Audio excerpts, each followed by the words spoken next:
Всем огромный привет, добро пожаловать на мой канал, с вами Татьяна Сидоренко, и сегодня работенка нам предстоит с вами не из простых. Это самые сложные руки, которые есть у меня.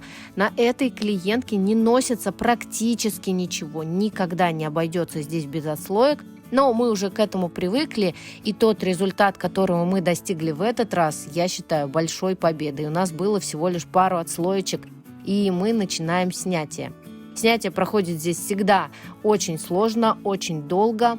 У клиента супер влажные руки. Такие влажные руки, что даже не получается работать без пылесоса. Неважно, что вы делаете, прокрас, маникюр или какой-либо другой этап. Руки постоянно настолько влажные, что на них даже образовываются такие своеобразные капельки пота, выступают на самих пальчиках.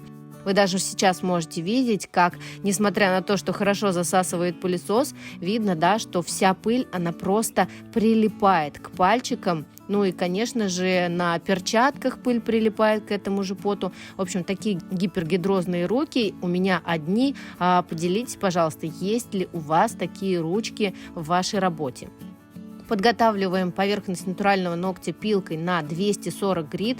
Обязательно никогда не работайте самой жесткой стороной именно по натуральному ногтю. Если у меня на торце есть гель или остатки предыдущего покрытия, будь то база или твердый материал, я могу перевернуть пилочку и именно в этом месте поработать ридностью 180. Но если я работаю по натуральному ногтю у кутикулы, значит, что я обязательно возьму самый-самый мягкий абразив. Аккуратно отодвигаем кутикулу пушером. Кутикула здесь, кстати, также очень ранимая. И к этому клиенту у меня долго не было привычки делать маникюр до такой чистоты, которая бы мне нравилась, и я была бы довольна. Обязательно с гипергидрозными руками работаем только с присыпкой. Самая обычная детская присыпка из аптеки. Не нужно ничего выдумывать, покупать какие-то специальные. У меня присыпка, по-моему, рубля за 34, и она реально помогает. Самое главное, не убирать присыпку полностью. Ваша фреза может забиться. На этого клиента, кстати, у меня всегда 2 фрезы в пакетике. И когда я знаю, что она придет, я заранее кладу 2 красные либо 2 желтые фрезы, потому что знаю, что на второй руке или когда я переключусь на реверс, фреза-то работать просто не будет. Чисти ее, бафик не чисти, все равно это не поможет. Поэтому обращайте внимание на это. Если у вас есть такие же клиенты, используйте также 2 фрезы. Срез делаю очень аккуратно. Лишний миллиметр влево, вправо, вглубь, это будет означать, что у клиента пойдет кровь. Поэтому я, можно сказать, не совсем до конца срезаю кутикулу. Оставляю такую маленькую кромочку, как бы мельчайший микроскопический запас. И обязательно наношу кислотный праймер. Это очень важно. Наношу я его точечно и немножко. Работать сегодня будем моими гелями. Это гель Си Лавандер в оттенке. Очень нежный, красивый, приятный лавандовый оттенок. Достаточно плотный, перекрывает свободный край. Эти гели вы можете заказать с бесплатной доставкой на Wildberries. Ссылочку я оставлю в описании под видео. Кстати, очень многие спрашивают, почему я работаю не только своими гелями, но и другими. Возникал такой вопрос, и давайте же разбираться. Мои гели супер крутые, у них очень податливая и классная консистенция, но давайте не забывать о том, что я еще и блогер, и я не могу пиарить только свой товар, поэтому, конечно же, я вас знакомлю и показываю также другие торговые марки, и продуктов вообще на рынке очень и очень много. И я считаю, что прежде всего я должна вас с ними познакомить. Ну, а уж решение принимаете вы сами, какими гелями, какими базами вам работать. Я вам всего лишь показываю, ну и могу, конечно же, посоветовать. Сейчас вы видите, как на длинных ногтях отлично перекрылся свободный край. Гель после полимеризации очень нежный, красивый, аккуратный. И мы начинаем опиливать форму. Давайте разбираться, почему именно в этом случае я форму опиливаю в конце, а не в начале. Когда мы выложили гель, у нас образовалась своеобразная толщина. И сейчас, когда мы подпиливаем, мало того, что мы выпиливаем вот этот влажный натуральный ноготок, который у нас в любом бы случае отслоился. Видите, я пилочку завела под ноготь и прошлась под ноготком. Соответственно, 1 мм примерно своего натурального ногтя мы выпилили.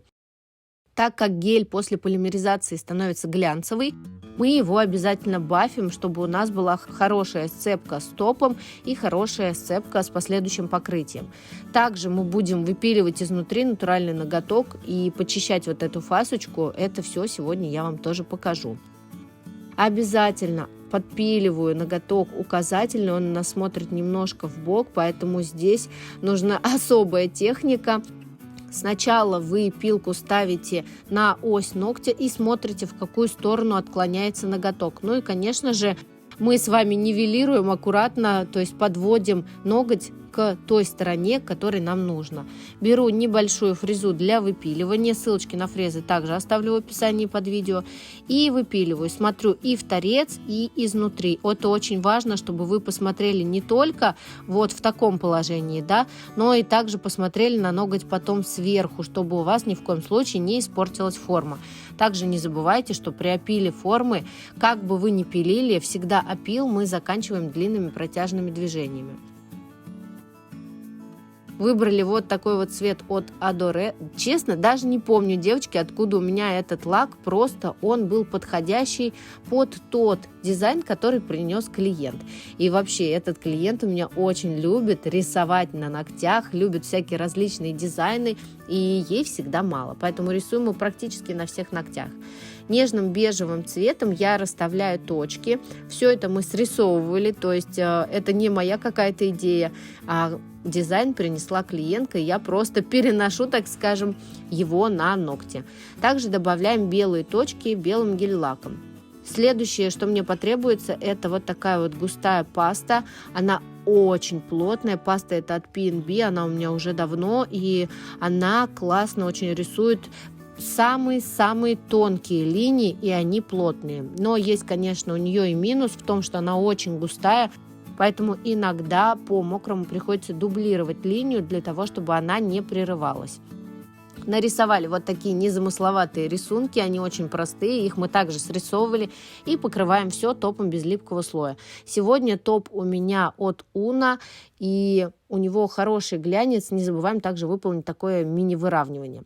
Ну и приступаем к самому интересному, к дизайну. Если честно, всегда достаточно тяжело монтировать дизайн и озвучивать дизайн, поэтому смотрите внимательнее на экран. Работаю я самым обычным карандашом. Он так хорошо рисует, потому что у него хорошая мягкость и потому что у нас заматированная поверхность. То есть, если вы хотите сделать такой эскиз карандашом, обязательно пройдитесь бафом по базе, либо по гелю. Белым гель-лаком заполняю голову нашего медвежонка, а черным гель-лаком заполняю тело. Естественно, цвета я полимеризую, то есть белый просушила и дальше рисуем с вами черным. Рисуем, закрашиваем ушко нашей пандочки и дальше добавляем глазки. Рисуем, так скажем, эскиз, начальный подмалевок, на котором потом будем добавлять акценты для того, чтобы наш мишка был больше похож на настоящего. Нарисовали глазики. Глазики как две запятые, которые смотрят друг на друга. Главное, чтобы они не были очень близко друг к другу расположены. Цветом 48 от Mystic я рисую подмалевок нашего цветка, который будет у нашей пандочки. И также этим цветом, разбавленным сильно стопом, я рисую небольшой румянец. Белый разбавила стопом и нарисовала вот такие вот мельчайшие капельки в глазках.